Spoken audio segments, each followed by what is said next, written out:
What's up, everybody? It's your boy KidSmoove from HardKnockGamers.com, and it's been a couple days. I've been traveling, so I've been short on the videos. My bad for the writer's block. We will be going live, I think Friday at 7:30, special day, and then we'll be back with episode 9 Wednesday, and then soon we'll be back on that our Tuesday schedule. But we will be coming back because we got a lot to share with you guys. This week. So I want to talk about really just all this the Xbox news, the Windows 10 event. I don't really think I got to share my opinion on it. But most of you obviously know how I feel from past videos, and a lot of you, if you've been following me for over, I guess I've been on YouTube, active on YouTube for I think almost 3 years now. Ever since they announced the whole Windows 10 thing and DX12 Xbox, I kind of always knew like this is what it was going to become, like this whole thing. And I always said the Xbox will be upgradable. So, and now when people say upgradable Xbox, when I was telling friends like, oh yeah, they're gonna your Xbox is gonna be upgradable, they're like, they can't, you gotta get a new box, which is probably true. So I think I'm one of the few, and I never really shared this publicly, that said, you know what, I don't want a new Xbox or a new PlayStation to come out like really soon. I'm kind of set in my what I got for now. I don't know, that may change in a couple of years, but I remember speaking with Jay. Shout out to Bites Chicken. We used to have this conversation all the time. He was like, what if consoles can, like, you had to upgrade your console in like 2 years, like cell phones. Every year we get a new cell phone. I'm like, yeah, but that, I used to be like that. I mean, I get it, but it wouldn't work because I was like, the development time of games, so you'll get like literally 5 games a year before, and then next thing you know, you got a new console that you have to go get. Would you bring your Xbox to the Microsoft store and trade in for Xbox 2 or something like that? And so we were pondering over this idea of like, how would it work? And now I think about it, I'm like, you know what? And this was around the time DX12 and Windows 10 it was all this talk, and I'm like, it can actually work. It can work depending on how they do it. And I always listen carefully to what they say. Everybody's talking about backwards compatible, which is important. I was like, for that to happen, it has to be forward compatible.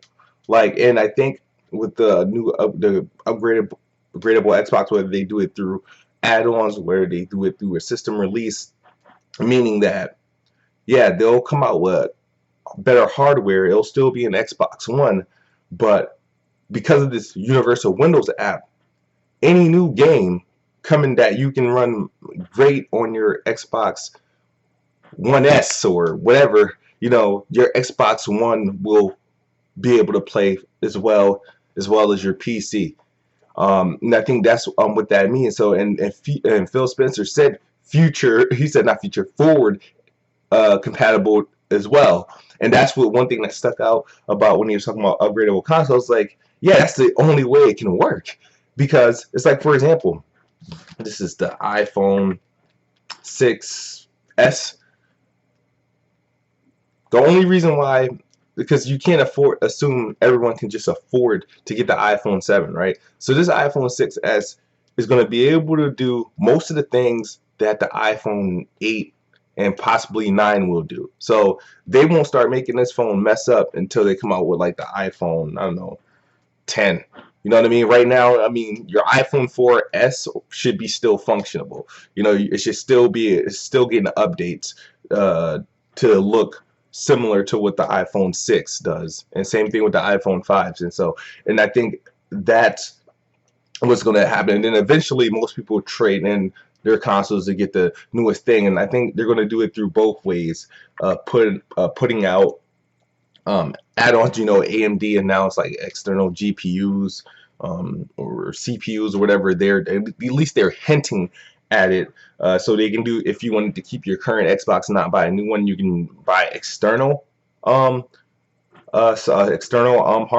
and it may not be a bunch of things sticking out of your box. It might be something, how the Xbox One has that random USB spot like on like the side of it. Maybe it'll be an attachment like some third-party attachment that has that upgraded stuff that you can plug in, it could work that way. It might look a little doofy, or every so often the Xbox Slim, the Xbox Slim 2 or something like that will obviously have superior hardware inside, but it will still be running the same. It will be nothing different from when you turn it on. It's just that now, like the PC, it's just like maybe games on my Xbox One will be the original Xbox One. I have 900p 30 frames per second, or 1080p 30 frames per second, and then the Slim I can get it at 1080p 60 frames locked, or maybe the next one, I don't know, 4K, who knows. I'm not saying that's going to happen, but it makes sense. I'm actually fine with it. A lot of people laugh at the idea. A lot of people don't really like it, and what I notice from a lot of people, even a lot of people don't like change. So this could be Microsoft way of staying around. And remember, the Windows 10 is supposed to be that's it. There's no more Windows. It's just going to be constant updates to whatever Windows 10. And so why would there, I guess, need to be another Xbox? And honestly, iPhones hasn't really changed much from iPhone 1. You know what I mean? It got more features, but only things they changed between iPhone 4 and iPhone 6 is what the camera can do. Honestly, everything else don't really matter. So, and I wish people would relax on these exclusives. It's like, because every other big party or company, they get to do everything what they want with their hardware lineup and the software lineup. They can do whatever they want, and it's not a big deal. Even Microsoft, if it wasn't gaming, like all their other stuff that they put on every other platform is fine. Nobody paid attention to it. I could get freaking Microsoft 365, Office 365 on my iPhone, iPad, Apple computer. That's a Microsoft product. I can get it on an Android if I wanted to. So, but and they want to do that with all their stuff, and I guess people, and I know if you're a fan of the console and you kind of just want things to stick on the console, remember, you don't own all 20 million of the consoles. You own probably one or two of them, and we're in a game. Ever since when the whole Windows 10 announcement comes, I already knew. And the DX12, the whole porting games over, I was like, wow, well, all the Xbox games are going to PC, and then we're going to probably get more PC games that we couldn't get on Xbox. So the whole thing is, the notion of it is that people getting upset. I look at it, go to the Windows store, I mean, Gears of War is there. The cool thing about it, I mean, it says Xbox Live. It's honestly the thing about it, and what people hate about these games going to PC or going to on Windows 10 is that these games are pretty much locked. You can't really do much to edit them. They have their set requirements. And honestly, it doesn't really bother me. I know my game can run it, but I know Gears of War right now is currently having some issues. But the cool thing about it is, like, I like my achievements. I like the Xbox One community. And the thing is, I like to be a part of that ecosystem, and whether you like it or not, everybody has PCs. A lot of people have gaming PCs, but a lot of people are on Steam, and a lot of people don't understand that what Xbox is trying to do, what I've been saying for probably a year now, is trying to compete with Steam. And the only way Windows 10 is going to survive in a gaming market, the exclusives is good enough to get people to use it.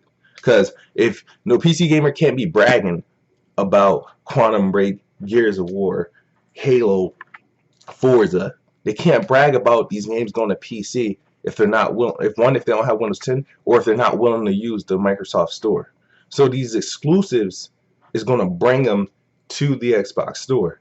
Now, in order for Windows 10 to survive long term and stand pat and compete, they got to get third-party support, and they got to get indies. That's the only way they're going to be able to stand pat. And the hardest thing to do is be able to get third-party support.